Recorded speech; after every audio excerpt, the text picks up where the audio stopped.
ಹಿರಿಯ ನಟಿ ತಾರಾ ಇನ್ಮೇಲೆ ಡಾಕ್ಟರ್ ತಾರಾ. ಹಿರಿಯ ನಟಿ ತಾರಾಗೆ ಗೌರವ ಡಾಕ್ಟರೇಟ್ ಪ್ರದಾನ ಮಾಡಲಾಗಿದೆ. ಬಿಜಾಪುರದ ಅಕ್ಕ ಮಹಾದೇವಿ ಯೂನಿವರ್ಸಿಟಿಯಿಂದ ಪ್ರದಾನ ಮಾಡಲಾಗಿದೆ. ಚಿತ್ರರಂಗದ ಸೇವೆಯನ್ನ ಗುರುತಿಸಿ ತಾರಾ ಅವರಿಗೆ ಡಾಕ್ಟರೇಟ್ ಪ್ರದಾನ ಮಾಡಲಾಗಿದೆ. ರಾಜ್ಯಪಾಲರಾದ ಥಾವರ್ ಚಂದ್ ಗೆಹ್ಲೋಟ್ ರಿಂದ ಗೌರವ ದೊರೆತಿದೆ. ಗ್ಯಾರಂಟಿ ನ್ಯೂಸ್ ಜೊತೆ ಖುಷಿಯನ್ನ ಹಂಚಿಕೊಂಡಿದ್ದಾರೆ ನಟಿ ತಾರಾ. ತಾರಾಗೆ ಅಭಿನಂದಿಸಲು ಒಂದುಗೂಡಿದೆ ಕನ್ನಡ ಚಿತ್ರರಂಗ. ತಾರಾ ನಿವಾಸದಲ್ಲಿ ಚಂದನವನದ ನಟಿಮಣಿಯರ ಸಮಾಗಮ ಆಗಿದೆ. ಜೆಪಿ ನಗರದ ತಾರಾ ಮನೆಯಲ್ಲಿ ಜನವರಿ 15ರಂದು ಸಂತೋಷ ಕೂಟವನ್ನ ಏರ್ಪಡಿಸಲಾಗಿತ್ತು.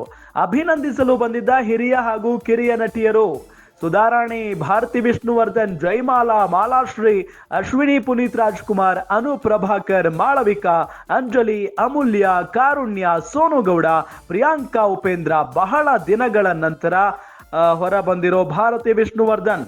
ಅನಾರೋಗ್ಯದಿಂದ ಬಳಲ್ತಾ ಇದ್ದ ಹಿರಿಯ ನಟಿ ಭಾರತಿ ವಿಷ್ಣುವರ್ಧನ್ ಬಹಳ ದಿನಗಳ ನಂತರ ಹೊರ ಬಂದಿದ್ರು.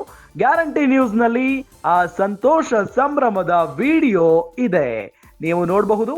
ಹಿರಿಯ ನಟಿ ತಾರಾ ಇನ್ಮೇಲೆ ಡಾಕ್ಟರ್ ತಾರಾ ಆಗಿದ್ದಾರೆ.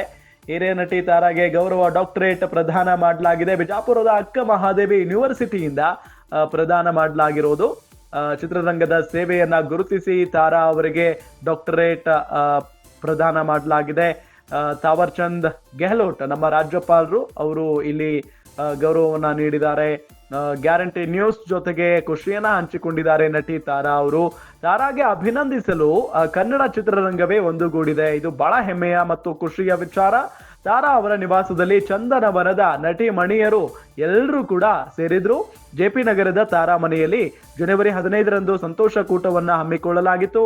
ಅಭಿನಂದಿಸಲು ಹಿರಿಯ ಹಾಗೂ ಕಿರಿಯ ನಟಿಯರೆಲ್ಲ ಬಂದಿದ್ರು.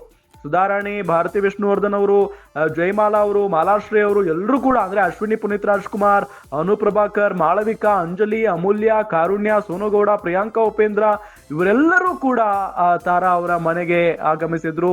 ಇನ್ನು ಬಹಳ ವಿಶೇಷ ಅಂದ್ರೆ ಬಹಳ ದಿನಗಳ ನಂತರ ಭಾರತಿ ವಿಷ್ಣುವರ್ಧನ್ ಅವರು ಮನೆಯಿಂದ ಹೊರಗಡೆ ಬಂದಿದ್ದು.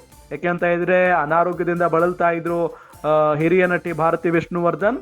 ಈಗ ಈ ಸಂತೋಷ ಕೂಟದಲ್ಲಿ ಭಾಗಿಯಾಗುವುದಕ್ಕೆ ಅವರು ಕೂಡ ಬಂದಿದ್ರು. ಗ್ಯಾರಂಟಿ ನ್ಯೂಸ್ ನಲ್ಲಿ ಆ ಸಂತೋಷ ಸಂಭ್ರಮದ ಒಂದು ವಿಡಿಯೋ ನೋಡ್ತಾ ಇದ್ದೀರಿ ನೀವು. ಎಷ್ಟು ಅದ್ಭುತವಾಗಿದೆ ಮತ್ತು ಅವರೆಲ್ಲ ಎಷ್ಟು ಸಂತೋಷವಾಗಿದ್ದಾರೆ ಗಮನಿಸಬಹುದು.